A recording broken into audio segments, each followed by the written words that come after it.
difícil, así lo han manifestado las personas afectadas con con las inversiones que hicieron en Aldesa.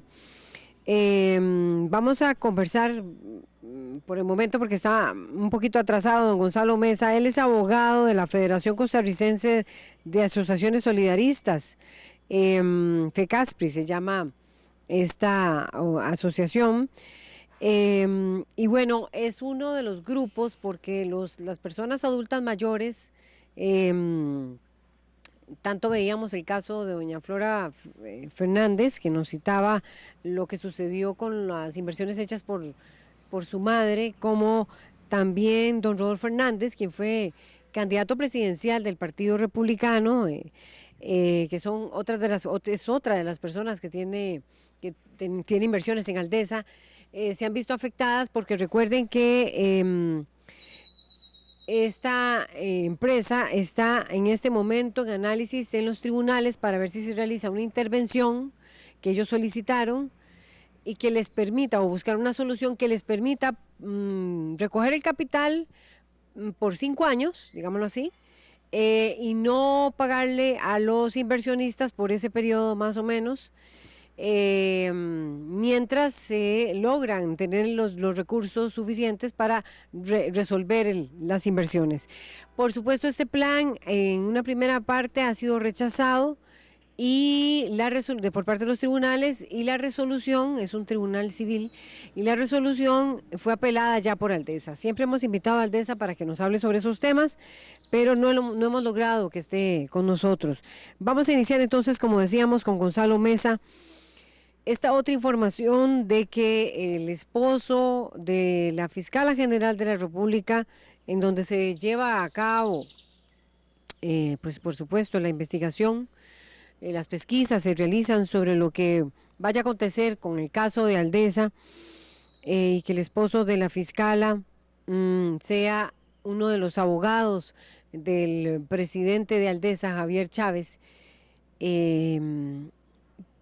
Ha generado reacciones, lo escuchábamos a usted, don Gonzalo Mesa. ¿Cómo se están planteando ustedes esta situación? Y nos gustaría oír la versión también de ustedes sobre lo que ha resuelto el tribunal, la asamblea de inversionistas que hubo recientemente por parte de Aldesa, donde se comunicaron una serie de acciones, entre ellas la resolución del tribunal. En fin, queremos que usted nos amplíe, nos ponga en perspectiva lo que está pasando con quienes invirtieron en Aldesa, y en este caso que nos recuerde cuántas son las inversiones de las representantes que usted tiene por parte de la Federación Costarricense de Asociaciones Solidaristas. Buenos Buenos días. días, doña Laura, y a los radioescuchas y a los televidentes. En instancia, pues agradecer el espacio. Efectivamente, estamos muy preocupados por el giro que ha tomado este asunto, que cada día se complica más, que cada día se vuelve más complicado, surgen nuevos elementos, que pues pareciera que no va a terminar esto como esperábamos. Los que invirtieron los recursos, principalmente las organizaciones sociales, que son las que represento, asociaciones solidaristas, hacemos un recuento, son 33 las afectadas hoy, y hablamos de 10 millones de dólares invertidos de los recursos de los trabajadores de este país en Aldesa, en una relación que empieza a ser en aquel momento muy transparente, porque pues Aldesa es una empresa de prestigio, de imagen en el mercado financiero, se acerca a las organizaciones con la estructura que ya hemos señalado, que es la oficial, que es lo que estaba en bolsa, y nos plantea o les plantea a las organizaciones pues negocios de inversión que se suponían eran capital de trabajo en muchos casos, pero nunca se le advierte a estas que van a ir a terminar en manos de un proyecto que tenía, o proyectos que tenían alto riesgo. Nuevos elementos. Permítame que lo interrumpa un minutito, don Gonzalo, Sí. porque en la asamblea de accionistas se habló de un proyecto hotelero. ¿Usted nos puede explicar si esas platas, esos recursos de las asociaciones solidaristas, esos 10 millones de dólares de esas 33 asociaciones solidaristas, se destinaron para ese proyecto hotelero, me parece, cuyo nombre en este momento no recuerdo, es ahí donde están, es esa la explicación que se dio a esos inversionistas. Usted estuvo en esa asamblea que recién se realizó el fin de semana. No, lamentablemente, pues no recibimos comunicación oficial en ese sentido. Esas son parte de las anomalías que hemos venido señalando.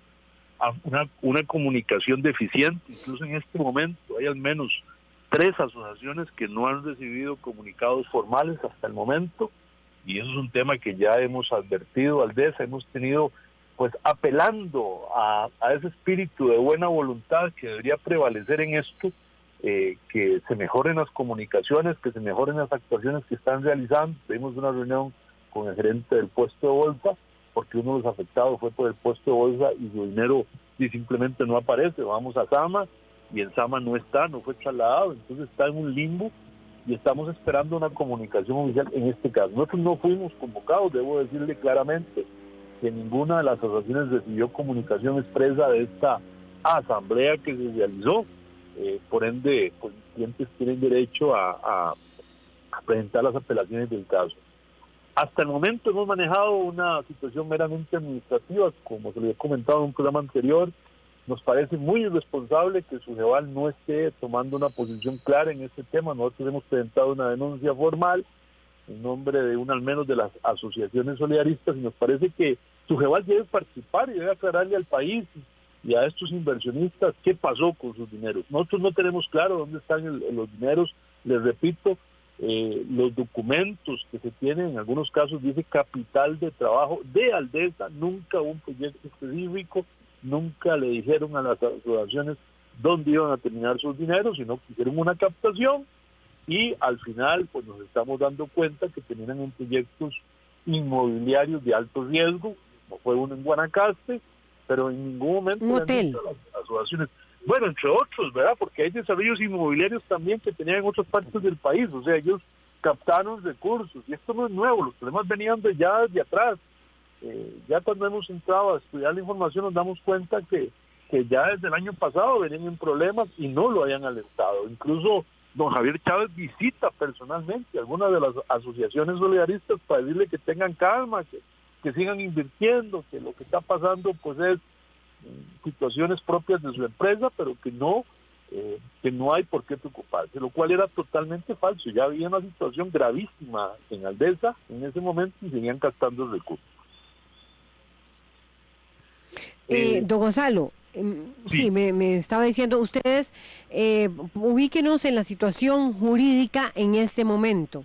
Sí, mire, Los tribunales rechazaron la propuesta de Aldesa y esta propuesta de Aldesa, este rechazo más bien por parte de los tribunales, fue apelado por Aldesa. ¿Qué es exactamente lo que rechaza el tribunal? Sí, vamos a ver, hay una serie de inconsistencias en primera instancia en el proceso, entre ellas la no notificación de los inversionistas, ¿verdad? Muchos inversionistas no han sido notificados en primera instancia. Segundo, información totalmente desactualizada. Se presentaron estados financieros con atrasos de meses, y eso es imposible. También aparentemente hay una deuda en la seguridad social que haría imposible que el proceso avance si no cumple, aunque no es un monto importante, pues hay deudas con la seguridad social también, entre otras cosas. O sea, el proceso pareciera que, pues bueno, a uno le llama la atención que tenga tantos defectos y era tan importante para ellos resolver en sede judicial una intervención para salvar los negocios, que profesionales tan destacados como los que les están representando, pues se cometieran errores de esa índole, que nos parece que nos preocupa realmente, ¿verdad? Entonces, les rechazan la solicitud, ellos presentan apelación, el juzgado mantiene su posición y se van alzada ahora, ¿verdad? Lo que hacen es ganar tiempo, ¿verdad? Así que nosotros nos tienen muy preocupados esta situación y hemos alertado pues al país en general de este tipo de actuaciones, ¿verdad? Que dejan ese sinsabor a los inversionistas de qué está pasando, qué está sucediendo, qué es de al final. Ya Aldesa reconoció que no tiene $200 millones para honrar las obligaciones. Ya lo reconoció, ya lo digo públicamente. O sea, eso es una pérdida. Hay que llamar las cosas por su nombre. Y si es una pérdida para nosotros, pues bueno, es complicado, es grave, tomemos en cuenta que en este momento tenemos un cambio en la legislación fiscal y en el caso de las asociaciones solidaristas nos van a obligar a ir a procesos judiciales y esto se va a pérdida para que podamos trasladar eso, pues indudablemente a la pérdida del parte de los recursos de las asociaciones solidaristas. Posiblemente, bueno, la ley nos prevé la posibilidad de 3 años de asumir una pérdida, pero es un proceso engorroso y caro, ¿verdad? Y la situación es que no se va a recuperar la inversión y esto se fuera a quiebra. Lo que se rechazó, ¿en qué consistía la propuesta de Bueno, Aldesa ya básicamente es una finalmente? apelación. Ellos señalan que se han cumplido, ¿verdad? Ellos señalan que le hacen una serie de señalamientos al juzgado, el juzgado no los acepta, mantiene su posición de rechazo y ahora en instancia superior va a conocer esa apelación, ¿verdad? Lo que se llama apelación en subsidio. En este caso, si se les vuelve a negar, el tema se terminó y ahora entonces lo que les queda es la quiebra. Ahora, ¿cuáles empresas, verdad? Porque recordemos que ya el puesto de bolsa lo cerraron, ¿verdad? Ya liquidaron inversiones y al puesto de bolsa lo que trasladaron a Sama, ahí este grupo de clientes que estaban por el puesto de bolsa, pues van a recuperar sus inversiones. Les repito, hay casos como el nuestro de una inversión en el puesto de bolsa que no está clara dónde está el dinero, ¿verdad? Aparentemente se una incorporación de inversiones de Aldesa, ¿verdad? Que es la empresa privada, la que no está registrada, la que hizo este tipo de proyectos. Por eso, pero lo que estaba proponiendo Aldesa era que durante 5 años ellos tuvieran la posibilidad de recapitalizarse de alguna manera y no pagar los compromisos que tenía con ustedes los inversionistas, en el caso de Ajá, ustedes que se les adeuda $10 millones, ese era el correcto. compromiso por 5 años. Sí, lo que están planteando es la posibilidad, vamos a ver, de una intervención por administración judicial, donde efectivamente no honren las deudas. Recordemos que desde enero no nos pagan ni siquiera los intereses, ¿verdad? Venían pagándolos y desde enero cesaron los pagos. Entonces, con la intervención dejan de pagar intereses, dejan de liquidar las inversiones que están por vencer o algunas vencidas, ¿verdad? Y tratan de recuperar con el resto del negocio los dineros para pagarle a los demás inversionistas, ¿verdad? Entonces, en ese sentido,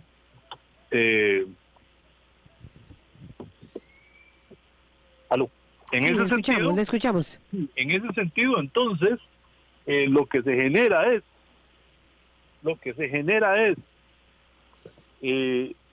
una no recuperación de dineros de los inversionistas y tendrán que esperar el plazo que en esta ley podría ir de 3 a 5 años, según lo que ellos estaban proponiendo. Exacto. Ahora, usted dice se está ganando tiempo, lo cual me parece, vamos a ver, cuando ustedes invirtieron, cuando las asociaciones solidaristas invirtieron esos $10 millones que usted afirma, eso implica que son inversionistas. Si se convoca una asamblea de inversionistas este fin de semana, ¿debieron haber sido convocados todos los inversionistas? Claro, indudablemente que todos los inversionistas debieron haber sido en este momento informados, ¿verdad? Para que pudieran ejercer sus derechos. Nosotros, les repito, muchas organizaciones ni siquiera han sido comunicadas formalmente a la fecha de la situación que tienen con respecto a sus inversiones, ¿verdad? Lo que han habido son comunicados generales, algunos al principio ni siquiera estaban firmados, no había firmas responsables, pareciera que el último que publicaron ya todavía no firma responsable, pero una comunicación genérica para absolutamente todos los que estaban participando en las inversiones. Pero en esta asamblea no nos tomaron en cuenta. Sí, no, quería saber esta última información. Vamos a ver, las inversiones que ofrecía Aldesa eran bastante atractivas. ¿En cuánto diferían de los intereses que ofrecen los bancos, por ejemplo, estatales? Obviamente había un tema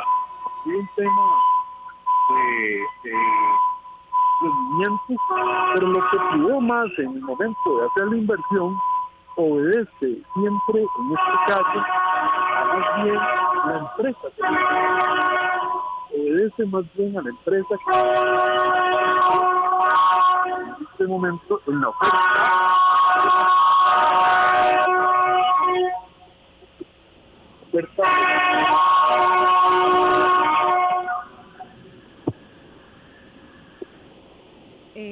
Sí, es que se estamos oyendo en el momento en que pasa el tren por aquí, por San José, y se me dificultó un poquito, don Gonzalo Mesa, escucharle un poco más.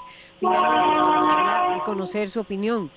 Trasciende, y así lo reconoce abiertamente la fiscala general, Emilia Navas, que su esposo, su pareja es abogado del presidente Javier Chávez, el presidente de Aldesa, y ustedes muestran preocupación. ¿Cómo reciben ustedes esta información?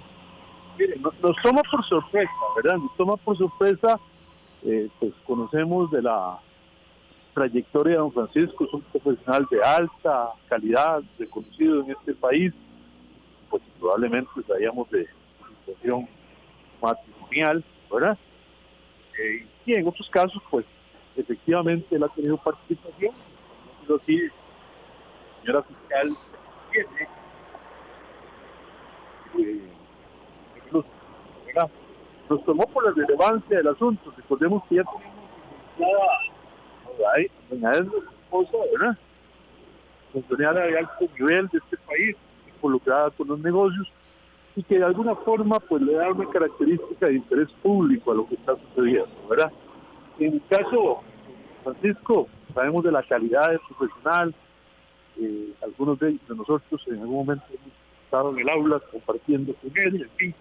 Entonces, pues respetamos mucho su decisión de participar en este asunto y de ser parte de un proceso que posiblemente en los próximos meses va a tener mucha relevancia en los medios de comunicación, de interés público. Ahora ya nos informaron que doña Edna cambia de puesto en este gobierno también, ¿verdad? Eso pues, también no ha dejado de generar algún tema en el medio en este momento sobre este. Pero somos respetuosos, creyentes de nuestra legislación y respetuosos de lo que han actuado, pues, en su derecho de ejercer la profesión de educación.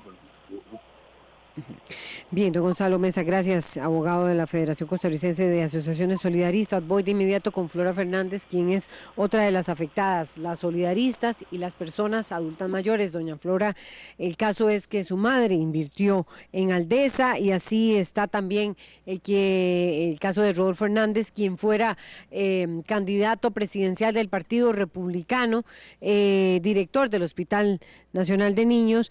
Bueno, ese es el caso también de su madre, doña Flora Fernández. ¿Cómo reciben estas últimas informaciones? Primero, hubo una asamblea el fin de semana. Quisiera saber si, bueno, ustedes fueron convocados, una asamblea de inversionistas. Segundo, trasciende el tema de la esposa, del esposo de la fiscala general, que es abogado también de Aldesa. Bueno, y finalmente el rechazo por parte de los tribunales de la propuesta de Aldesa. Buenos días. Buenos días, Laura.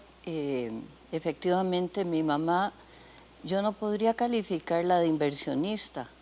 Era una mujer de 74 años que tenía los ahorros de toda su vida en bonos de gobierno, en unos del ICE del proyecto Garavito y cosas por el estilo. Ella no es una inversionista, como no lo son los adultos mayores que tenían sus ahorros en Aldesa. Es que hay que distinguir un inversionista, un hombre de negocios, una persona que toma riesgos y que por unos céntimos más sale en carrera y pasa de un producto al otro y cosas por el estilo. Hasta usan monedas, criptomonedas y cosas por el estilo. No, mi mamá tenía los ahorros de toda la vida y le estaba pasando ya por la edad que en muchas ocasiones se le perdía el cupón y se volvía loca buscando el cupón para ir al banco a cambiarlo y cosas por el estilo. Entonces, un economista de la misma edad de ella, por cierto, le recomienda que mejor coloque todos esos bonos y todos los ahorros que tenía en Aldesa que don Oscar Chávez Esquivel era una persona intachable, en ese momento todavía él estaba a cargo de la empresa, y mi mamá, igual que todos los adultos mayores, porque me han llamado, me han buscado muchas personas, desde que yo encontré esta situación tan terrible y dije, ¿por qué todo el mundo callado? ¿Será que son platas mal habidas? Y pues el dinero de mi mamá es producto del trabajo de mi papá, de ella, de la frugalidad, del sacrificio, el no haber sido dispendiosos en la vida, el habernos criado, darnos una buena educación a los hijos, pero nunca ni viajes, ni fiestas, ni locuras. En ese momento digo yo, no, yo levanto la voz, salgo, hago un rótulo, Javier Chávez Bolaños, devuélvale los ahorros a mi mamá en Aldesa. Y ahí es donde empieza la gente a buscarme, muchos adultos mayores, y la historia se repite una y otra vez. Y todos me dicen, es que nosotros no podemos dormir porque vivíamos de los intereses de Aldesa.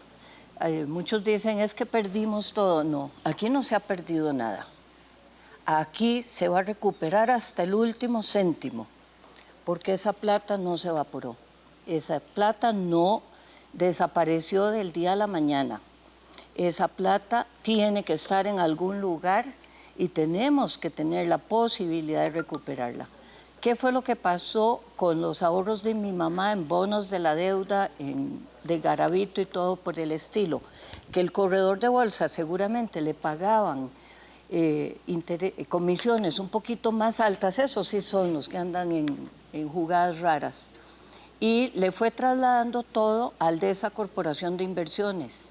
Ahí es donde pasa mi mamá de público, seguro y regulado a ser una inversionista de alto riesgo, no regulado y además privado en inversiones inmobiliarias de altísimo riesgo, donde ella salió con plata buena y terminó en el casino financiero de Aldesa. La pregunta que tenemos que hacernos es, ¿qué hace Javier Chávez con la plata? Esa es la pregunta, porque no le paga Hacienda. Ahí hay, según el semanario, un reportaje reciente, 1.885 millones le debe Hacienda, y Hacienda curiosamente callada. Entonces aquí el Ejecutivo curiosamente tapa el asunto. Le debe a la Caja del Seguro Social, le debe los intereses a los inversionistas y además, que son 200 millones, es una cifra que él da. Yo tengo el temor de que sea mucho más. Entonces, cuando yo me pregunto qué hace Javier Chávez la plata, voy y busco en periódicos anteriores, porque yo había venido recortando muchos artículos ya cuando mi mamá empezó a enfermar de Alzheimer y me tocó hacerme cargo a mí. Le decía al corredor, páseme otra vez todo a público, yo lo quiero seguro, yo no quiero nada en Aldesa. Mira, el vencimiento, y en eso salen los papeles de Panamá. Y aparecen empresarios y banqueros, refugian fortunas en paraísos fiscales. Discúlpenme, ahí hay que poner todas las baterías. Ahí es donde hay que ir a buscar dónde está la plata de Aldesa. La plata de Aldesa no se evaporó. Y aquí hay algo grave. Los tres poderes de la República, de nuevo, igual que con el cementazo, están metidos en la danza. Hacienda no hace nada. Después me entero que Rocío Aguilar estuvo en la Junta Directiva de Aldesa. Es que todo en familia. La Nación no dice nada. O sea, la prensa, que se supone es el cuarto poder, no dice nada, solo publica ahora que Javier Chávez dice que él no va a abandonar el país. Luego aparece la Asamblea Legislativa dándole una amnistía tributaria a empresas como Aldesa, mientras al pueblo le metieron impuestos hasta la canasta básica y el pueblo callado también. Entonces, tenemos poder legislativo, poder ejecutivo, y ahora aparece el poder judicial exactamente igual. Y otra sorpresita, en el insomnio que nos ha producido a todos los que tenemos adultos mayores que tenían su plata en Aldesa, no podemos dormir, claro que no podemos dormir. Entonces me dediqué a explorar el expediente judicial que presenta Aldesa y cómo lo va a aceptar la jueza. Yo no culpo a la jueza de no aceptar ese mamarracho. Si es que es lo más incompleto, no trae la información que debe de traer, es incongruente. Y anoche, entre las exploraciones, como sale Alberto Raven a relucir otra vez con el cuento del cementazo, me lo encuentro, que Aldesa lo contrató y que le debe $137.500. Y esto no es una gestión de cobro para que le paguen a él, es para que vean la clase de gente a la que recurre Javier Chávez. Bien. También deplorable que la prensa, con excepción, Laura, y a usted le agradezco con toda el alma, que haya intervenido a María Flores del semanario, a María Ciulanzas del diario Extra y dos periodistas, José Pablo Arias y Eugenio Guerrero, de medios independientes, los únicos que han venido a preocuparse de qué es lo que está pasando. La Nación, Repretel, Amelia Rueda, llámenme a Javier Chávez. No, nada. Doña Flora, me queda muy poco tiempo y tengo aquí a Pablo Barahona, ya nos quedan minutos. Él ha estado diciendo, hoy ha sido un día complejo en las calles, y eso lo entendemos con nuestros invitados, un día muy complejo porque han habido muchas presas y se les ha hecho dificilísimo llegar a los distintos puntos, pero tengo que ir cerrando porque ya venimos con el otro tema. Don Pablo Barahona, abogado constitucionalista, ex embajador de Costa Rica ante la OEA, también ha dicho que, precisamente ha dicho que la situación, el hecho de que le dieran el puesto a Edna Camacho, quien es esposa también de Javier Chávez, el presidente de Aldesa, de representante ante el Banco Interamericano de Desarrollo, genera una situación complicada en torno al tema de si ese cargo le daría inmunidad también a su pareja, a quien es el presidente de Aldesa. Quisiera que nos ampliara en pocos minutos, don Pablo Barahona. Buenos días. Muchas gracias, Laura. Escuchando a algunos de los afectados, asociaciones solidaristas y algunos casos puntuales como el de la familia Fernández que me antecedían en este programa, hay que hacer una disección importante. Por un lado está el problema jurídico, que es el que están debatiendo en estrados judiciales, y el otro es el político, y ahí surge muchísimo ruido, sobre todo a partir de que cometen la imprudencia, digo, el clan Camacho Chávez, y lo pongo en ese orden, de autoexilarse diplomáticamente, y sí, con inmunidad diplomática, y por otro lado, cómo puede hacer no solo los afectados, sino una ciudadanía que ya tiene una epidermis muy delgada, para no malinterpretar todo esto y entender que este puente de plata que Carlos Alvarado, Rocío Aguilar como ministra de Hacienda y Manuel Ventura como ministro de Relaciones Exteriores le está atendiendo a Edna Camacho y a su clan. Los abogados litigantes que estamos acostumbrados a casos sonados como este de Aldesa, sabemos que pasan esas familias, se enfrentan esas caras visibles, una suerte de acoso social importante. Dejan de ir al supermercado porque son señalados, sufren miradas recriminadoras, son familias que están acostumbradas a salir el domingo a un restaurante y todo eso se le limita muchísimo. Entonces de pronto ir a una ciudad como Washington, donde pasan desapercibidos, es algo, digamos, como mínimo un bálsamo de tranquilidad para ese núcleo familiar. Algunos han dicho, bueno, no, es que Pablo Barahona se equivoca, debería saberlo como ex embajador, esa inmunidad diplomática toca a los diplomáticos, no a los representantes ante entidades financieras. Eso es absolutamente falso. La representante ante el BID tiene derecho a pasaporte diplomático y va con todas las prerrogativas que establece la Convención de Viena del artículo 30 para arriba, que establece, aquí sí hay que hacer una precisión, ya la hice desde el puro principio, no le alcanza al señor Javier Chávez, en dado caso de que su defensa alegue que la inmunidad diplomática le cobija por rebote, por ser su señora nuestra representante ante el BID. Entonces, aquí hay dos cosas importantes. Una, sí le corresponde inmunidad diplomática a Ana Camacho y a todos los que vivan bajo su techo, su marido desde luego.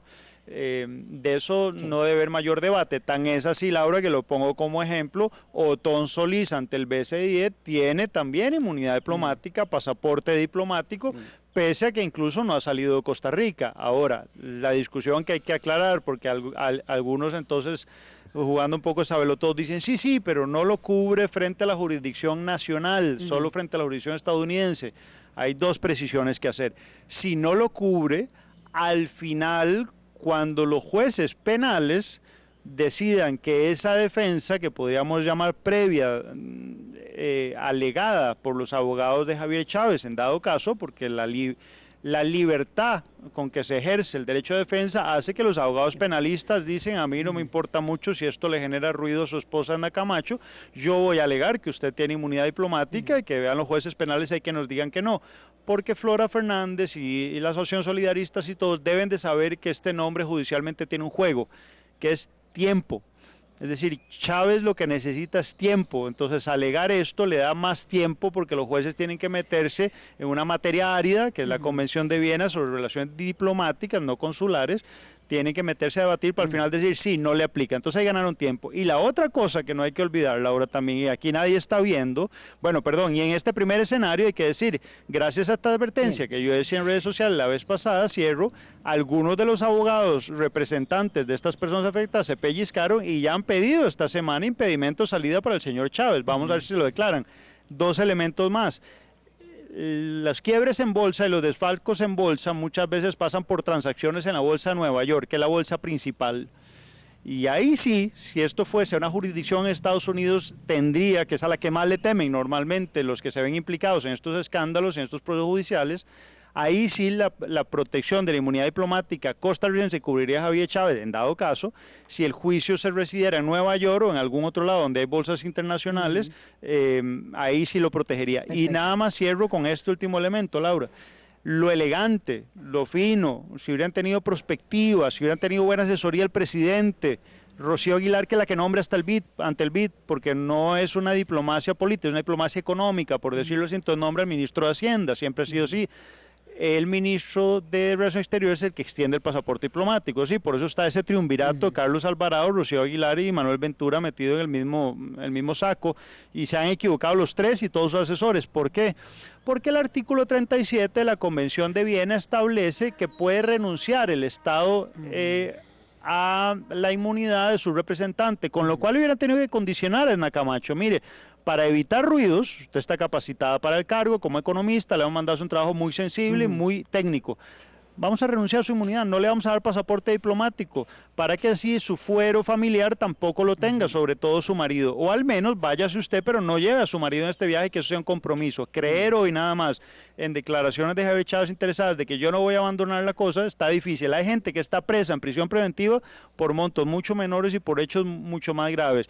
Y aquí, que no le decrete ni siquiera impedimento de salida, pero que además el mismo presidente le esté dando este bofetada a esas familias, a mí me parece que es absolutamente inaceptable y le genera un boquete de credibilidad al canciller, a la ministra de Hacienda, que ya tiene fardos importantes y viene empleo público. La Asamblea Legislativa debería estar tratándolo, y me parece que el presidente Carlos Alvarado no sabe dónde está parado cuando toma decisiones como esta. Gracias a Pablo Barahona. Vamos a ver, le pedimos al presidente Aldeza que estuviera con nosotros en varias ocasiones, pero no fueron respondidos nuestros mensajes a don Javier Chávez. Comentarios muy rápidamente. Freddy Pacheco León dice, siempre se repite el mismo cuento, el responsable a quien se le confían los ahorros después de alegar problemas de liquidez traslada las consecuencias de su mala gestión a los ahorrantes y son los mismos que manejan nuestra economía.